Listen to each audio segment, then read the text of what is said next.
Hello मेरे प्यारे बच्चों, मैं हूं कुलदीप शर्मा आपके साथ केएस इंस्टीट्यूट के लाइव ऐप पर। तो प्यारे बच्चों, आज हम करेंगे कार्बोक्सिलिक एसिड को स्टार्ट और ये हमारा होगा लेक्चर नंबर 13। 12 लेक्चर्स में हम ऑलरेडी एल्डिहाइड एंड कीटोन्स को फिनिश कर चुके हैं। तो लेक्चर नंबर 13 में हम करेंगे कार्बोक्सिलिक एसिड को स्टार्ट, और कार्बोक्सिलिक एसिड को भी हम दो पार्ट में फिनिश करेंगे। फर्स्ट पार्ट में करेंगे हम aliphatic carboxylic acids and second part में करेंगे हम aromatic carboxylic acid, that is benzoic acid. तो चलिए बेटा स्टार्ट करते हैं, मज़े से करेंगे इसे। और ये बहुत अच्छा होने वाला है, थोड़ा सिंपल लगेगा आपको क्योंकि इसकी जो प्रिपरेशन है वो बहुत ज़्यादा सिंपल है। मोस्ट ऑफ द रिएक्शंस है हाइड्रोलाइसिस की। चलिए करते हैं start part 3 of this chapter. और कौन सा फंक्शनल ग्रुप है? Carboxylic acid. और कार्बोक्सिलिक एसिड क्या होते हैं? तो those compounds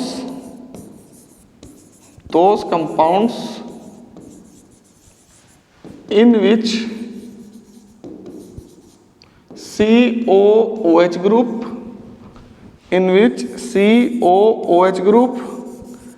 is bonded with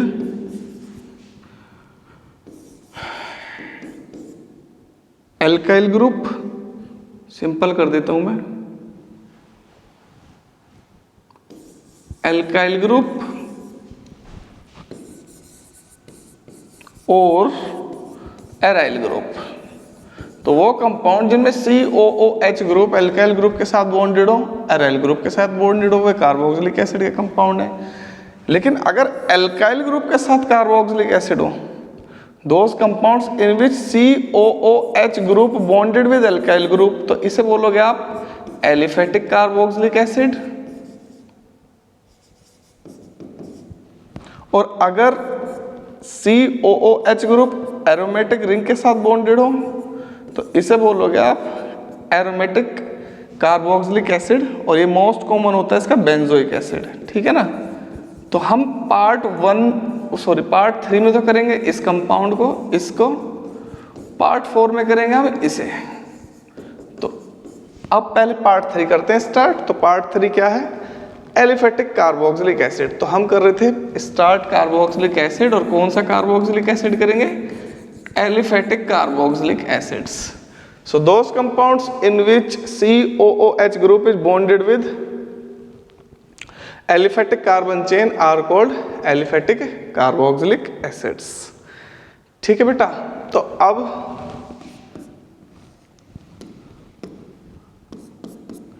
IUPAC names, IUPAC nomenclature. तो मेरे प्यारे बच्चों, कार्बोक्सिलिक एसिड होता है दो फंक्शनल ग्रुप का कॉम्बिनेशन।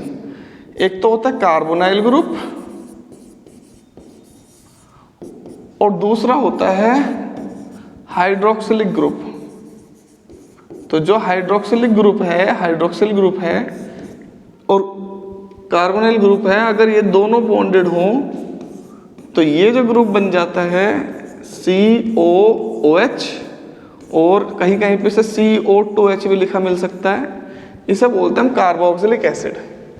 अब अगर कहीं आपको कार्बोक्सिलिक एसिड दिखाई देगा तो आप उसकी नेमिंग कैसे करोगे? तो उसकी नेमिंग करोगे एल्केन से E को रिप्लेस कर देना बाय ओइक एसिड। तो इसका नेम हो जाएगा UPAC नेम एल्केनोइक एसिड, एल्केनोइक एसिड। चलो तो कुछ कंपाउंड करते हैं भाई कार्बोक्सिलिक एसिड के, ठीक है।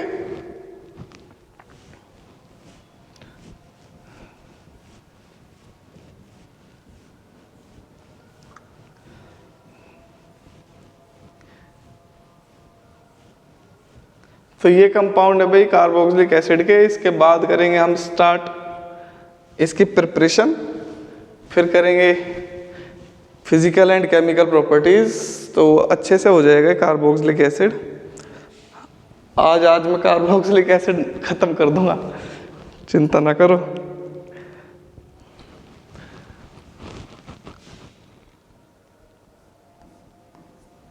करे बेटा स्टार्ट करो। नंबर ऑफ कार्बन बताओ कितने हैं इसमें, 1। फंक्शनल ग्रुप के कार्बन को भी काउंट करना है, बच्चे फंक्शनल ग्रुप के कार्बन को काउंट नहीं करते हैं। तो इसमें 1 कार्बन है और 1 कार्बन का रूट नेम होता है मीथ और रेस्पेक्टिव एल्केन होता है मीथेन। ई को रिप्लेस कर दो बाय ओइक एसिड तो इसका नेम है मीथेनोइक एसिड। ठीक है, अब जब भी मीथेनोइक एसिड हो गया इसका कॉमन नेम भी याद रखना, वो बहुत इंपॉर्टेंट है, फॉर्मिक एसिड। ठीक है,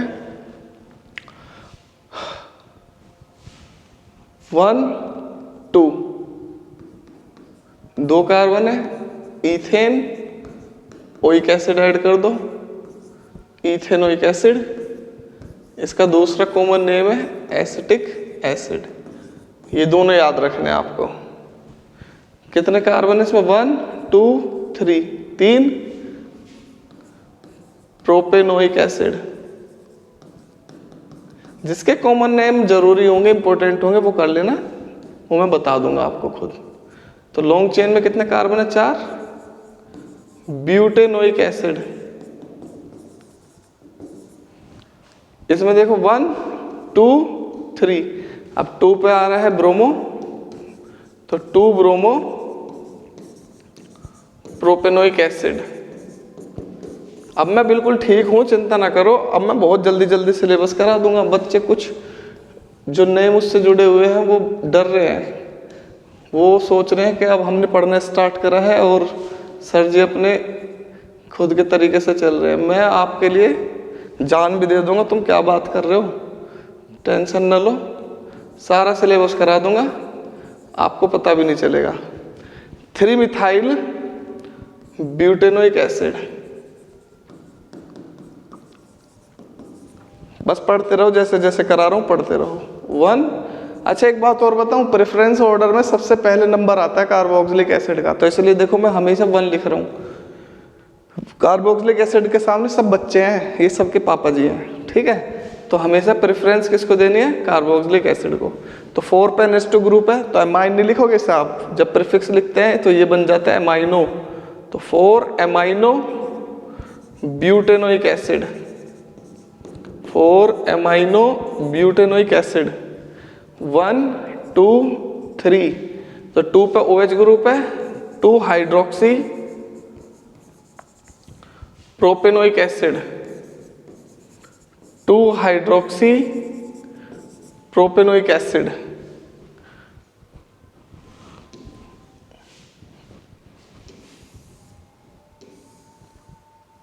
उसके बाद आ जाओ, यहाँ पे एल्डिहाइड है, कार्बोक्सिलिक एसिड है, तो भाई एल्डिहाइड को ही कार्बोक्सिलिक एसिड को ही प्रेफरेंस मिलेगी। लो यहाँ लिख देता हूँ 3। तो 2 मिथाइल, पहले तो ऑक्सो आ जाएगा, 3 ऑक्सो नहीं M के बाद आता है वो, 2 मिथाइल 3 ऑक्सो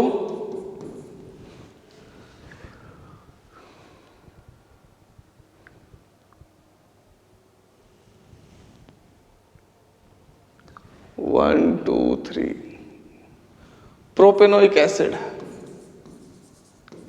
प्रोपेनोइक एसिड। इस पर आ जाओ 1 2 3 प्रोप 2 इन का ई हटा दिया, oic acid, prop 2 enoic acid. इसका 1 2 3 4 but 2 en oic acid, but 2 enoic acid. इसका आ जाओ 1 2 3, लेकिन वो 4 नहीं है, वहां है फिनाइल ग्रुप, तो 3 phenyl prop 2 en oic acid. देखो 3 पे फिनाइल ग्रुप हो गया, 3 कार्बन हुए लॉन्ग चेन में, प्रोप 2 पे इन ओइक एसिड। ठीक है, करते रहो फटाफट से। इसको आप ट्राई करना, इनको आप ट्राई करो।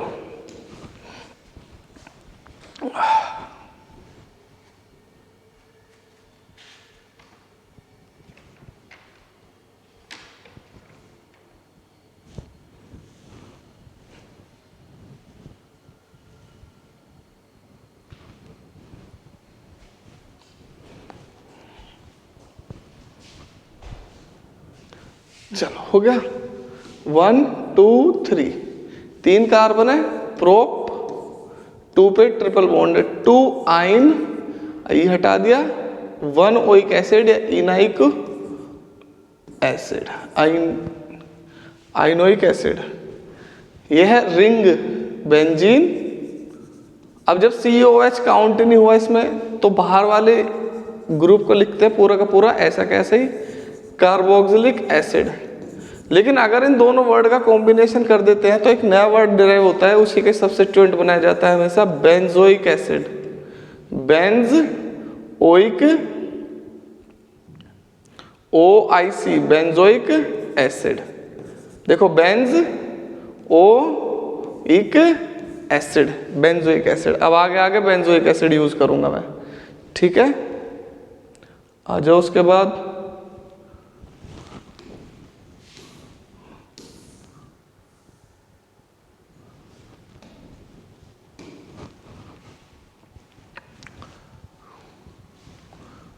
One two three four methoxy benzoic acid. भाई ये तो बेंजोइक एसिड हुआ इतना, अब 4 पे मिथॉक्सी है, 4 मिथॉक्सी बेंजोइक एसिड, 1 2, 2 कार्बन है तो इथेन, 2 है डाइओइक एसिड। यहाँ 1 2 इसलिए नहीं लिख रहा हूं क्योंकि दोनों ही सेम प्रेफरेंस के फंक्शनल ग्रुप है।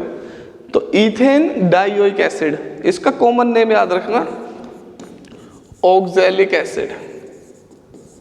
और जो हाइड्रेटेड ऑक्सैलिक एसिड होता है वो ये होता है COOH 2H2O। मोलर मास होता है इसका 126 ग्राम पर मोल।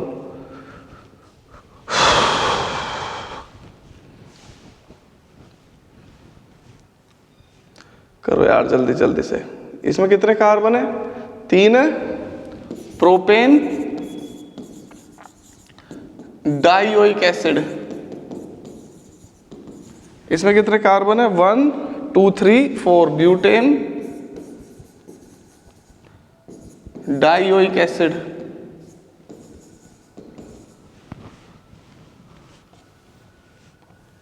इसमें कितने कार्बन है? 1 2 3 4 5 पेंटेन डाइओइक एसिड।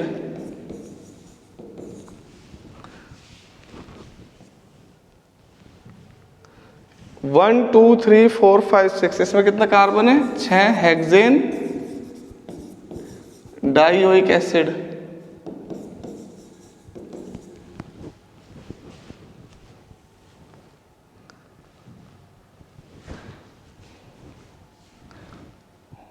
वन 2 3 4, तो 2 मिथॉक्सी ब्यूटेन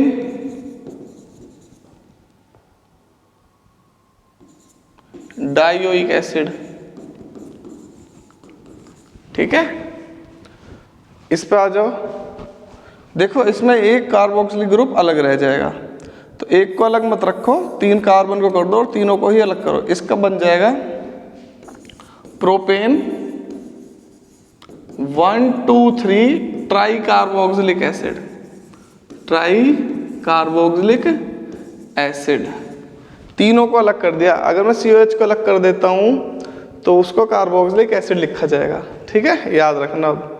1 पे कार्बोक्सिलिक एसिड है, 2 पे 3 पे है, तो 3 कार्बन पे प्रोपेन, 1 2 3 ट्राई कार्बोक्सिलिक एसिड। अब आ गई है एरोमेटिक। ये तो मैंने आपको सिखा दिया था, ये बेंजोइक एसिड है, तो 2 एमाइनो बेंजोइक एसिड। ये बेंजोइक एसिड है लेकिन 2 पे OH ग्रुप है। OH ग्रुप को प्रीफिक्स में लिखता है hydroxy, 2 hydroxy benzoic acid, 2 hydroxy benzoic acid. 1 2 3 3 methoxy benzoic acid.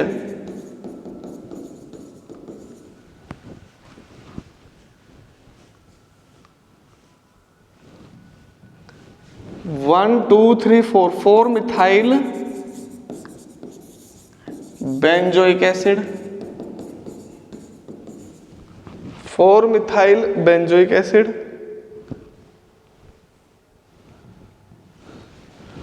1 2 2 पे फिनाइल ग्रुप है, 2 phenyl ethanoic acid, ethanoic acid,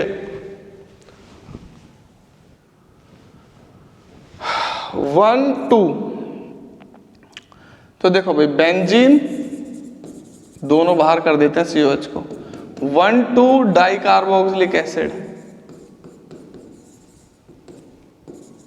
इसका कॉमन नेम याद रखना बहुत इंपॉर्टेंट है, थैलिक एसिड, पी साइलेंट होता है इसमें, थैलिक एसिड। ये हुआ बेंजीन 1 2 3, 1 3 डाई कार्बोक्सिलिक एसिड, सारे नाम याद हो जाएंगे आपको, 1 2 3 4 बेंजीन, 1 4 डाई कार्बोक्सिलिक एसिड, इसका नाम है दूसरा टेरिथैलिक एसिड।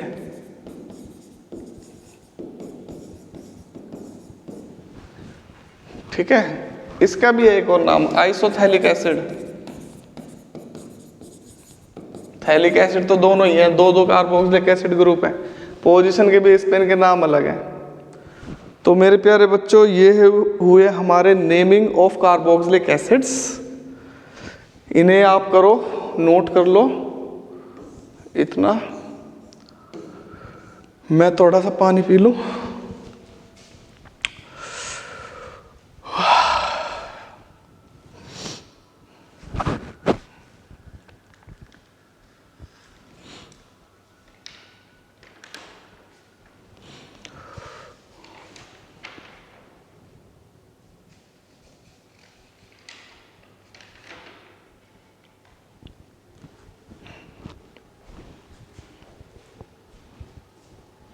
चलो आपको वो सुनाता हूँ क्योट्स अच्छे अच्छे से।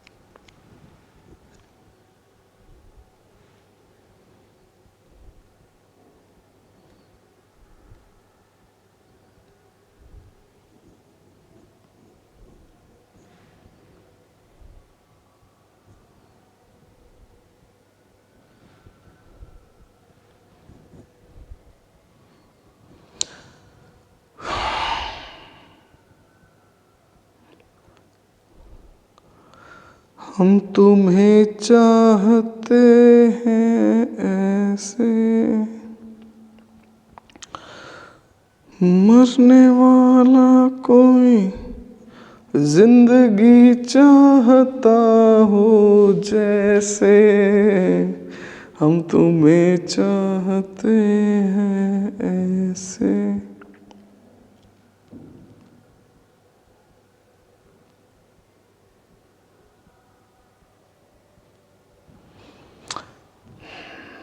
बहुत बढ़िया आया, एक इतना अच्छा क्यूट से, तो मज़े आ जाएंगे सुन के। बच्चे हमेशा मुझसे कहते हैं कि सर कैसे करें, हमसे नहीं हो पाएगा, हमसे नहीं हो पाएगा। यार हार जाते हो ना आप, तो देखो आपके लिए है। एक इंसान ने वक्त से पूछा कि मैं हार क्यों जाता हूँ। एक इंसान ने वक्त से पूछा कि मैं हार क्यों जाता हूँ। वक्त मिल गया उसे कहीं रास्ते में, उसने पूछा हाँ भाई मुझे बता मैं हार क्यों जाता हूँ। तो वक्त ने कहा धूप हो या छाँव हो, चाहे काली रात हो या बरसात हो, चाहे कितने भी बुरे हालात हों, मैं हर वक्त चलता रहता हूँ, चलता रहता हूँ, चलता रहता हूँ, चलता रहता हूँ। दौड़ ले भाई, चलता कहाँ है, दौड़ता है। वक्त तो दौड़ता है, इसलिए मैं जीत जाता हूँ। तू भी मेरे साथ चल तो कभी नहीं हारेगा। बिल्कुल सही बात है ना, वक्त के साथ चलो, वक्त के साथ कदम से कदम मिलाकर चलो तो आप कभी भी जीवन में हार नहीं देख पाओगे, हमेशा आप जीतोगे। हार वही देखता है जो वक्त के साथ नहीं चलता। आज वक्त है, आपको मेहनत करनी है, पढ़ाई करनी है, मेहनत करनी बहुत ज़्यादा ज़रूरी है आपको। कोई भी ऑप्शन नहीं है आपके पास हार्ड वर्क के अलावा। अगर आप हार्ड वर्क नहीं करोगे आप कुछ नहीं कर सकते। तो वक्त की वैल्यू करो।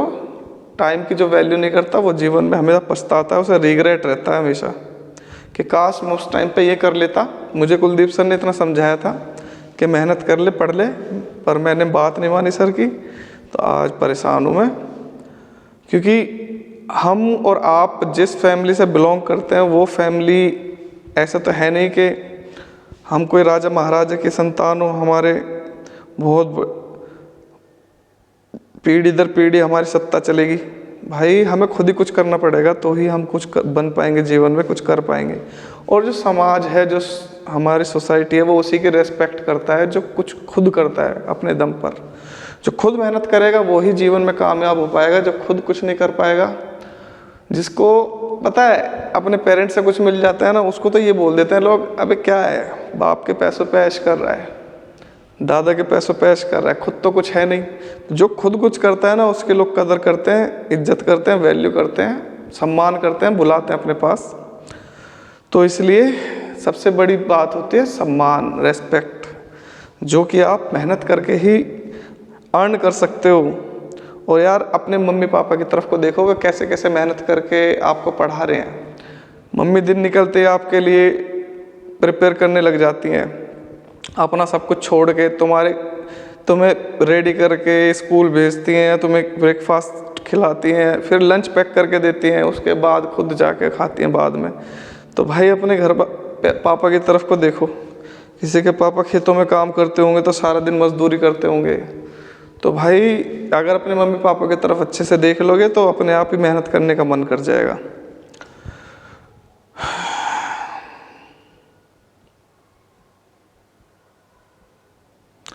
लोग अफसोस से कहते हैं कि कोई किसी का नहीं। मैं नहीं कहता, क्योंकि मेरे तो सब है भाई। मैंने कभी नहीं कहा, ये मेरे लिए नहीं है लाइन, मेरे सब है, क्योंकि मैं सबका हूँ। लोग अफसोस से कहते हैं कि कोई किसी का नहीं, लेकिन कोई यह नहीं सोचता कि हम किसके हुए। देखा, यही तो बात है। मैं यही तो सोचता हूँ कि मैं किसका हुआ, जब भी तो मेरे होते सब। परखो तो कोई अपना नहीं और समझो तो कोई अपना, कोई पराया नहीं। सही, very very good, very good, nice, excellent. सारा जहां है उसका जो मुस्कुराना सीख ले, लाइक मी, मेरी तरह। सही बात है ना। आप ही तो कहते हैं हर बार, सर आप हमेशा खुश कैसे रहते हो, मुस्कुराते कैसे रहते हो। सारा जहां है उसका जो मुस्कुराना सीख ले, रोशनी है उसकी जो शमा जलाना सीख ले। हर गली में मंदिर है, हर गली में मस्जिद है, पर ईश्वर है उसका जो सर झुकाना सीख ले। अरे वाह भाई, ये मैंने लिखे हैं। भाई मेरी थॉट्स हैं सारी की सारी, पर इस टाइम मैंने नहीं लिखी, इस टाइम तो भेजी है किसी ने। ये मैंने सिलेक्ट भी नहीं की, अदरवाइज ये मेरी ही थॉट्स हैं सारी ऑलमोस्ट।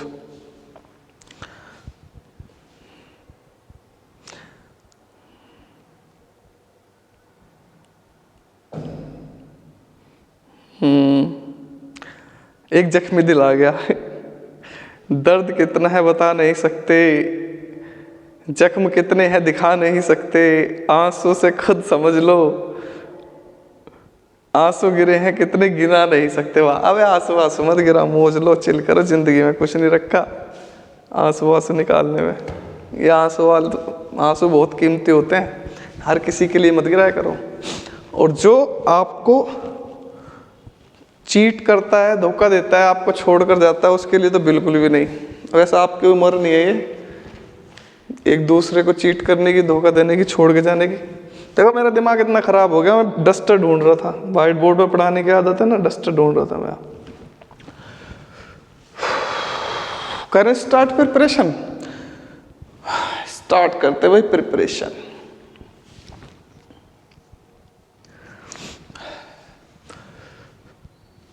जो आपकी एज है इसमें ना कोई थोड़ा सा भी अच्छे से बोलेगा वो ही अच्छा लगने लगेगा। थोड़े से मैच्योर बन जाओ, ये समझो कि कौन सही है कौन गलत है, क्योंकि ज़्यादातर जो लोग हैं आपके पेरेंट्स जो बड़े हैं उनको छोड़कर आपकी एज के जितने भी लोग हैं कोई बिना मतलब बात नहीं करता। दोस्त होगा तो होमवर्क कराएगा, असाइनमेंट कराएगा, स्पेशली कॉलेज में मैं बहुत करता था सबके मैंने कहा चलो भाई मुझसे ही करवा लो। दोस्त होते थे बेचारे कहते थे, मैंने कर देता था। दिल बहुत बड़ा है मेरा, अपना छोड़ के कर देता था, दूसरों का देख लो।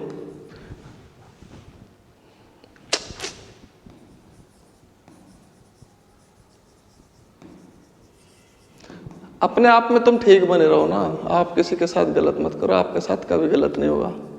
जो आपका धोखा देंगे वो पछताएंगे, रोएंगे। चलो भाई देखो, प्रिपरेशन ऑफ कार्बोक्सिलिक एसिड्स, तो टोटल 8 प्रिपरेशंस हैं, 1 बाय 1 कराता हूँ और आज 8 की 8 हो जाएंगी, क्योंकि मैं इनकी स्टेटमेंट बहुत डिटेल में नहीं कराऊंगा। मोस्ट ऑफ द रिएक्शन है हाइड्रोलाइसिस। ट्रिक क्या है इसकी? ये ट्रिक ये है कि कार्बोक्सिलिक एसिड की मोस्ट ऑफ द प्रिपरेशन है हाइड्रोलाइसिस बेस। हाइड्रोलाइसिस का मतलब H2O बेस। H2O में क्या होता है? OH, और आपको पता है कार्बोक्सिलिक एसिड में क्या हो जाता है? OH group. तो ये देखो, अगर किसी में कार्बोनाइल ग्रुप है ऑलरेडी तो OH ग्रुप ऐड कर देंगे तो वो कार्बोक्सिलिक एसिड बन जाएगा। ठीक है, तो चलो करते हैं। Number 1, preparation number 1,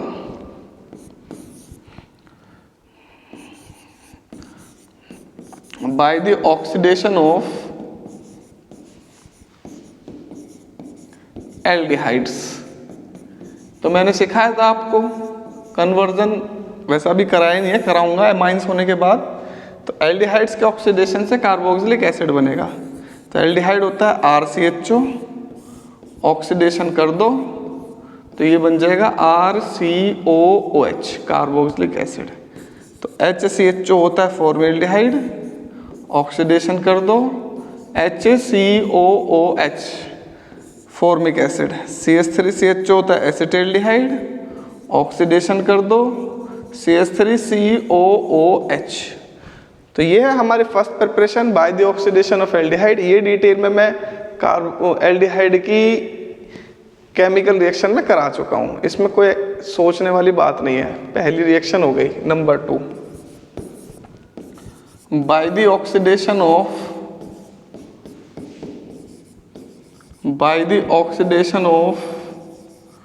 primary alcohols. Primary alcohols के ऑक्सीडेशन से बनाओगे आप इसे। ठीक है, तो प्राइमरी एल्कोहल्स का ऑक्सीडेशन कर दो। तो प्राइमरी एल्कोहल्स होते हैं RCH2OH। तो डायरेक्टली इससे नहीं बनता है कार्बोक्सिलिक एसिड, इसका ऑक्सीडेशन करेंगे तो इंटरमीडिएट बनेगा एल्डिहाइड। और देखो, एल्डिहाइड से तो कार्बोक्सिलिक एसिड बनेगा। तो अगर रिएक्शन मिक्सचर में एल्डिहाइड को बाहर नहीं निकालोगे, फर्दर ऑक्सीडेशन होने दोगे इसका, तो वैसे फाइनल प्रोडक्ट आपको यही मिलेगा। तो प्रोडक्ट हमारा ये बनता है। तो ये एक बहुत इंपॉर्टेंट कन्वर्जन है, बहुत ज़्यादा इंपॉर्टेंट, याद रखना। तो जैसे मैंने यहाँ पे ले लिया R के प्लेस पर CH3, इथेनॉल। तो इथेनॉल का ऑक्सीडेशन कर दो तो इथेनॉल बन जाएगा, और इथेनॉल का ऑक्सीडेशन होगा तो final product will be ethanoic acid. तो स्ट्रॉन्ग ऑक्सीडाइजिंग एजेंट हमेशा वही बनाता है कार्बोक्सिलिक एसिड, वीक एल्डिहाइड पर रोक देता है, जैसे कि मैंने PCC बताया था आपको। ठीक है, नंबर 3, बाय दी, सारी प्रिपरेशन हो जाएंगे इसके आज। बाय दी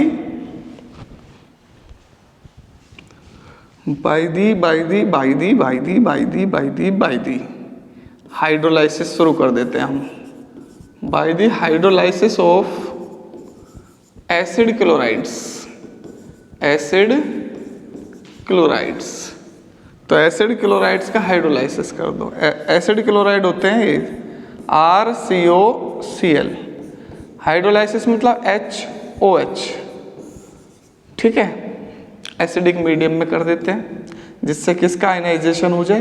तो जब इसका आयनाइजेशन हो गया तो प्रोटॉन बनेगा हाइड्रोक्सिलिक ग्रुप। हाइड्रोक्सिलिक ग्रुप यहाँ से Cl को रिप्लेस कर देगा तो ये बन जाएगा CO और यहाँ पे आ जाएगा OH प्लस H प्लस और Cl माइनस HCl। तो सपोज करो मेरे पास है CH3COCl, इसका नाम है इथेनॉयल क्लोराइड, इथेनॉयल क्लोराइड, एसिटाइल क्लोराइड भी बोल देते हैं इसको। H2O से रिएक्शन करा दी तो H2O में से OH Cl को हटा देगा, तो CH3COOH प्लस HCl, ये हो गई 2। Number 4, by the hydrolysis of acid amides, acid amides के हाइड्रोलाइसिस से। देखो कितने सिंपल सिंपल रिएक्शन है इसकी, मजा आ जाएगा आपको। आप कहोगे सर आपने सब सिखा दिया मैं। तो एसिड एमाइड होते हैं RCONH2, ये एसिड एमाइड है, प्लस H2O, बिल्कुल सेम, यहाँ से H प्लस वो OH माइनस NH2 को रिप्लेस कर देगा और यहाँ जाएगा OH, तो RCOOH प्लस H यहाँ बचेगा और NH2 NH3। तो सपोज करो मेरे पास है CH3CONH2, इसका नाम है इथेनेमाइड, इथेनेमाइड की वाटर से रिएक्शन कर दो, हाइड्रोलाइसिस कर दो इसका, तो ये बन जाएगा ethanoic acid plus NH3। 4 method हो गए, 8 बताने हैं। प्रिपरेशन आज खत्म, कल फिजिकल एंड केमिकल खत्म और साथ में फिर करा दूंगा एरोमेटिक भी। तो लास्ट लेक्चर हो जाएगा यार, lecture number 14 will be the last lecture of this chapter, ठीक है। Number 5, by the hydrolysis of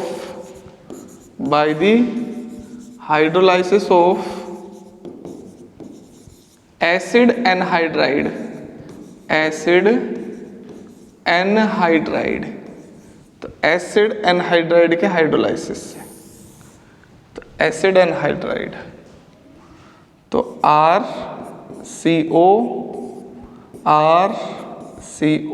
यहाँ R डैश कर लेते हैं, चलो O, ये एसिड एनहाइड्राइड है, इसका ब्रेकअप कर दो यहाँ से, प्लस H2O।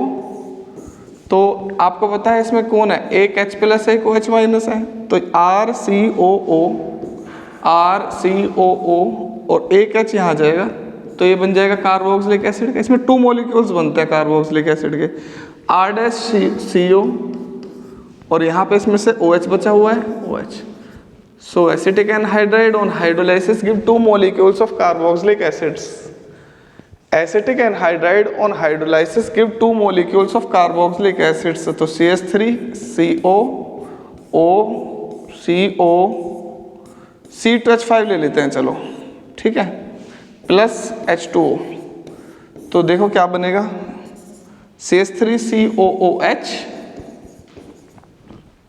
C2H5COOH।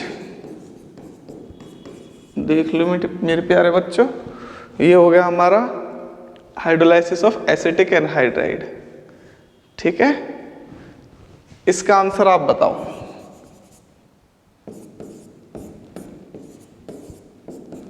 चलो इसे आंसर बताना, नेम बताना कमेंट बॉक्स में। रिएक्शन नंबर आई थिंक 6 है ना, देखते हैं चेक करके कितनी आ गई, 6।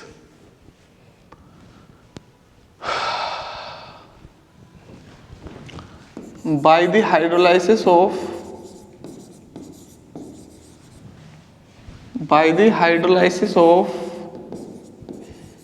एस्टर्स, मैं इसकी स्टेटमेंट इसलिए नहीं लिख रहा हूं क्योंकि सारी ही हाइड्रोलाइसिस है। अगर आपको स्टेटमेंट लिखनी है तो खुद भी लिख सकते हो। क्या लिखोगे, when acetic anhydride undergoes hydrolysis in the presence of acid to give 2 molecules of carboxylic acids.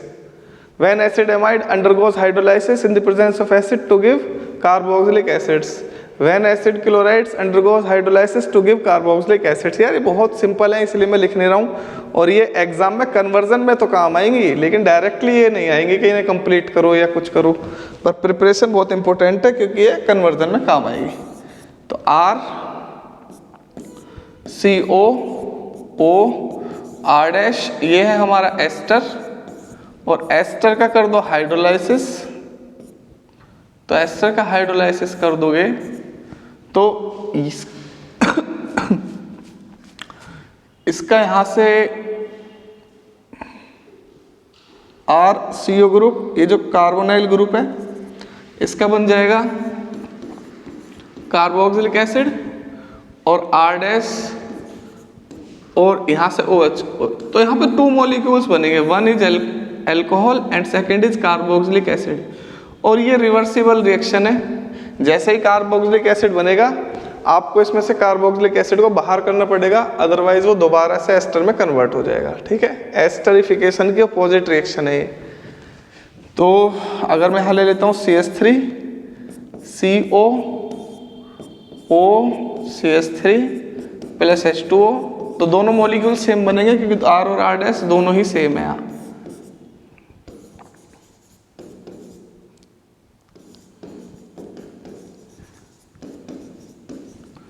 ठीक है,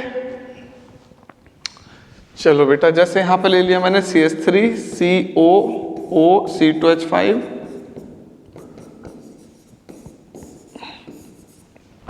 तो इसका तो बना दो एसिड और दूसरे वाले का बना दो एल्कोहल, तो ये है कंपाउंड। नंबर 6 हो गया। 7 बाय द हाइड्रोलाइसिस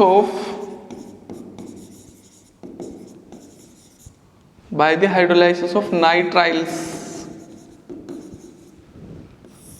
इंपॉर्टेंट लगा लो इस पे।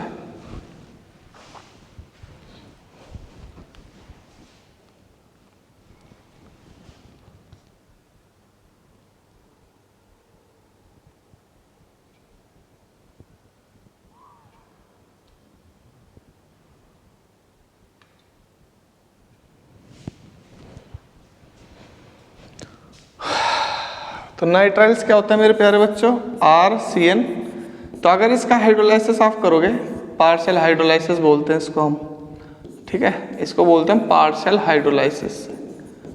तो अगर आपने इसका हाइड्रोलाइसिस कर दिया तो ये कन्वर्ट हो जाता है एसिड एमाइड में, CONH2 में, पार्शियल से एसिड एमाइड। और अभी अभी मैंने सिखाया था एसिड एमाइड का अगर आप हाइड्रोलाइसिस कर दोगे तो वो कन्वर्ट हो जाएगा आपका कार्बोक्सिलिक एसिड में प्लस NH3 में। ऊपर करा चुका हूँ ये वाली रिएक्शन अभी अभी जस्ट। तो अगर इन दोनों इक्वेशन को आप ऐड कर दो तो RCN प्लस H2 और H2O 2H2O, इसे बोलते हैं हम कंप्लीट हाइड्रोलाइसिस। तो by the complete hydrolysis of nitriles, तो अगर कंप्लीट हाइड्रोलाइसिस करोगे तो बनेगा कार्बोक्सिलिक एसिड। पार्शियल करा तो ये रह जाएगा आपका एमाइड। वैसे कंप्लीट ही करते हैं इसका, और ये बहुत इंपॉर्टेंट रिएक्शन है। कैसे इंपॉर्टेंट है? कन्वर्जन में बहुत ज़्यादा यूज़ करूँगा मैं इसका। नाइट्राइल बनाऊंगा हेलोएल्केन से कार्बन इंक्रीज करने के लिए, तो ये बन जाएगा CH3COOH, और उसको एसिड मिलाने के लिए इस रिएक्शन का यूज़ करूँगा। तो 7 हो गए भाई। Last reaction of the part 3, मतलब कार्बोक्सिलिक एसिड। तो कार्बोक्सिलिक एसिड की लास्ट रिएक्शन है, करते हैं भाई। Next number 8, from Grignard reagent,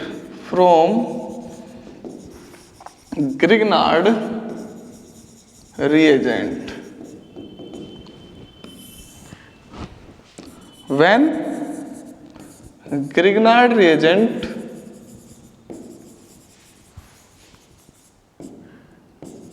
treated with CO2,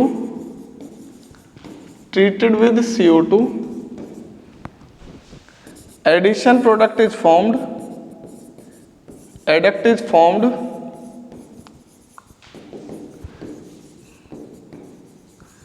which on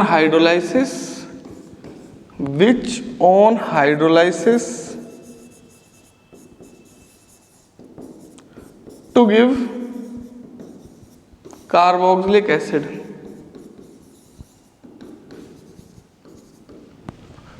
तो देखो मेरे प्यारे बच्चों, ये है मेरे पास ग्रिग्नार्ड रिएजेंट, ये है मेरे पास कार्बन डाइऑक्साइड।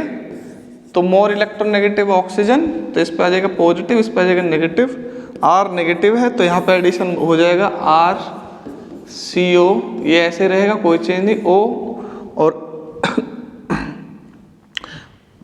MgX, ठीक है, हाइड्रोलाइसिस।